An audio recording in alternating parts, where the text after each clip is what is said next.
Hello, English learners. Welcome back to EnglishPod. My name is Marco. And I'm Erica. And today we're bringing you another lesson on our sports series.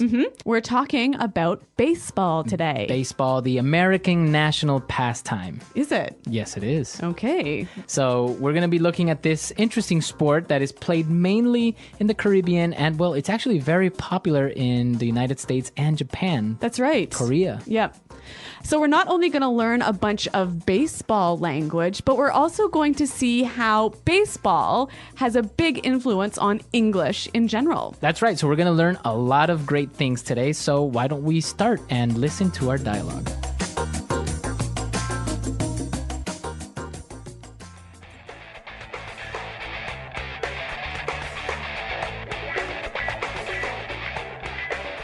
Hello, baseball fans, and welcome back to today's game.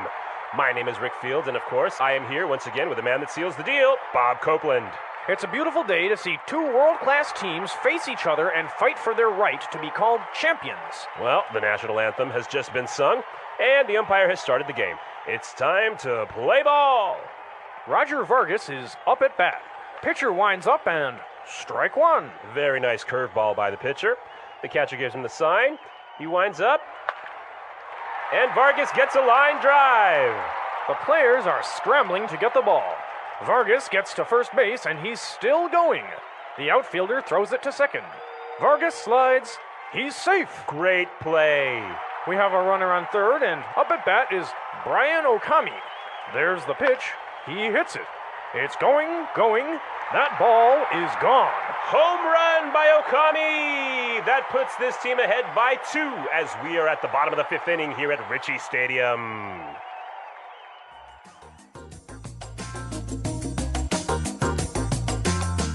All right, well, a pretty exciting game there at Ritchie Stadium. Exactly, and we have some interesting players, Roger Vargas and Brian Okami. All right, so, well, we saw some great words, and, well, it's time for us to take a look at them now in Language Takeaway. Language takeaway. Okay, we're going to look at some common sports and baseball words here. Now, the first phrase, we'll hear this almost at any sort of international sports event, right?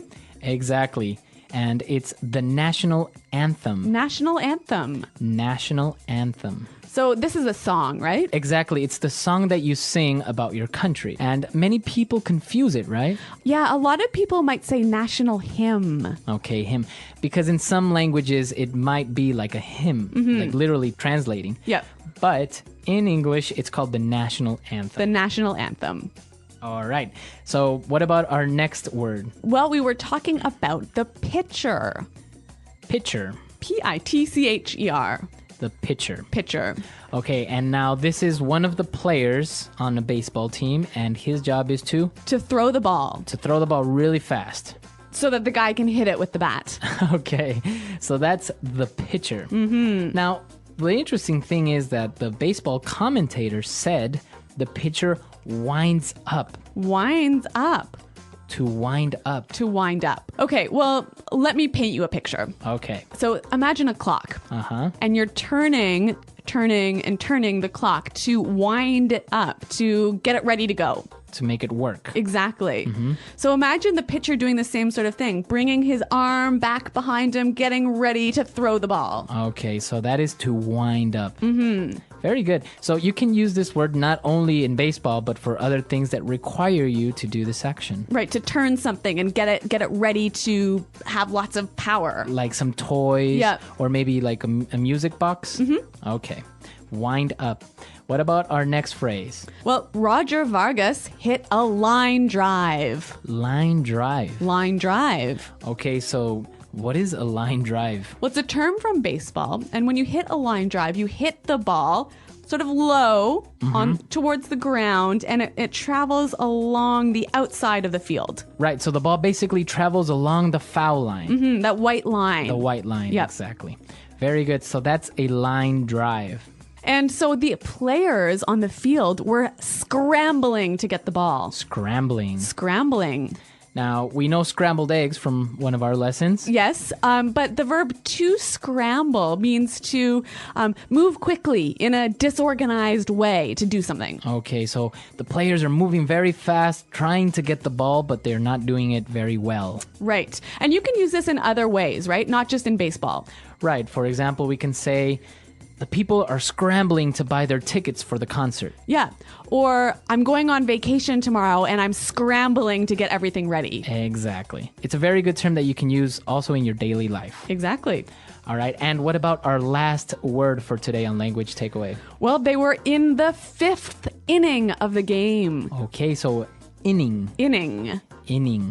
All right, this is another baseball term, and it just means the period of play. Okay, so we learned, for example, that in soccer you have 2 halves. Or in hockey, you have 3 periods. All right, and in baseball you have 9 innings. Okay, great. So some interesting sports and baseball vocabulary. Now, I think it'll help us to hear this again slower. So let's listen to the dialogue.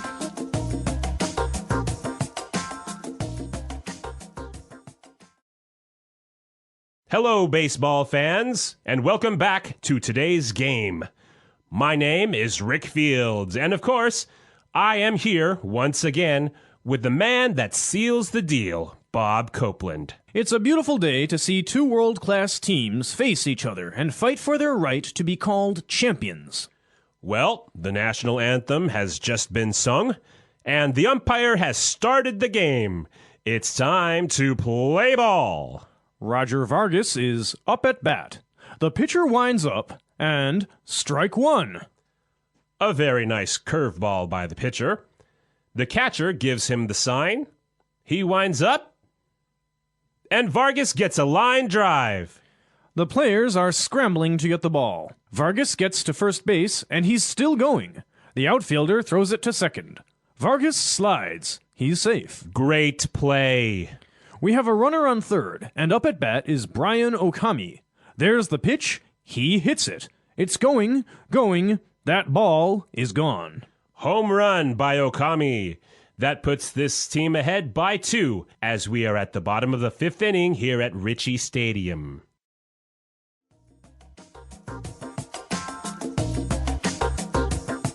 All right, so as we said, there are a lot of English terms that come from baseball, but we use them in business context or in your daily life, right? Yeah, why don't we look at those now in Fluency Builder? Fluency Builder. All right, so the first phrase that we have is up to bat. Up to bat. Up to bat. So literally, in this dialogue, it means the guy is standing on home plate ready to hit the ball, right? Right. He has the bat and he's ready to hit it. But what about in other contexts? So, for example, you can be at a meeting and maybe it's your turn to talk. So you're up to bat. So, exactly. Your boss will say, okay, Erica, you're up to bat. Okay, so it means sort of like it's your turn. It's your turn. Yeah. Very good. All right, so that's another term that is used in baseball, but very commonly used in other circumstances. So we also saw in the dialogue that Roger Vegas, he hit the ball, but he missed, and that was strike 1. Right, strike 1. So in baseball, you have 3 strikes. 3 tries. 3 tries before you're out. Yes. And so now the same thing happens in daily life. So if someone says, that was strike 1. It means you made the first mistake. Yes, and if you make 2 more, you will be fired, for Maybe. example. Yeah. Or maybe your parents will say, okay, that wasn't nice, strike 1. And then 2 more times and you'll have a timeout. Or you'll be grounded. Yes. Okay, so that's also called a strike. And the pitcher threw a curveball. A curveball. Curveball.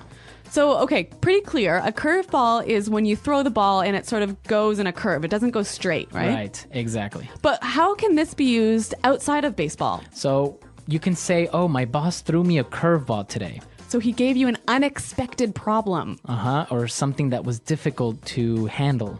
Okay, this one is pretty interesting. I'd like to hear a few more examples. Example 1. My boss threw me a curveball today, so I have to stay and work late. Example 2. It was a huge curveball when she asked me how many kids I wanted to have. How am I supposed to know? All right, so that's basically a curveball. You can say an unexpected problem or Yep. situation. That's right.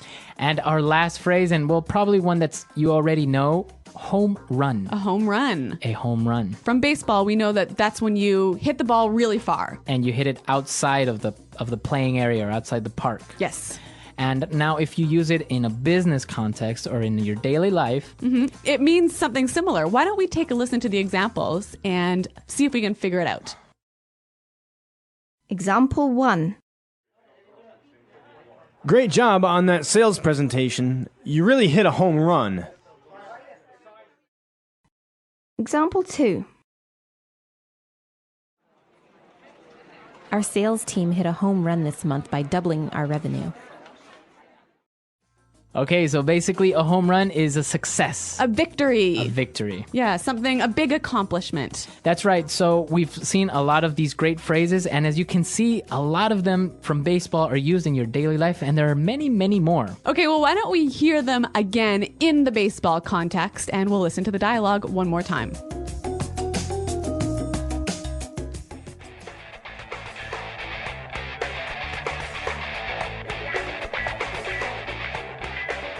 Hello, baseball fans, and welcome back to today's game. My name is Rick Fields, and of course, I am here once again with the man that seals the deal, Bob Copeland. It's a beautiful day to see two world-class teams face each other and fight for their right to be called champions. Well, the national anthem has just been sung, and the umpire has started the game. It's time to play ball. Roger Vargas is up at bat. Pitcher winds up and strike one. Very nice curveball by the pitcher. The catcher gives him the sign. He winds up, and Vargas gets a line drive. The players are scrambling to get the ball. Vargas gets to first base and he's still going. The outfielder throws it to second. Vargas slides. He's safe. Great play. We have a runner on third, and up at bat is Brian Okami. There's the pitch. He hits it. It's going.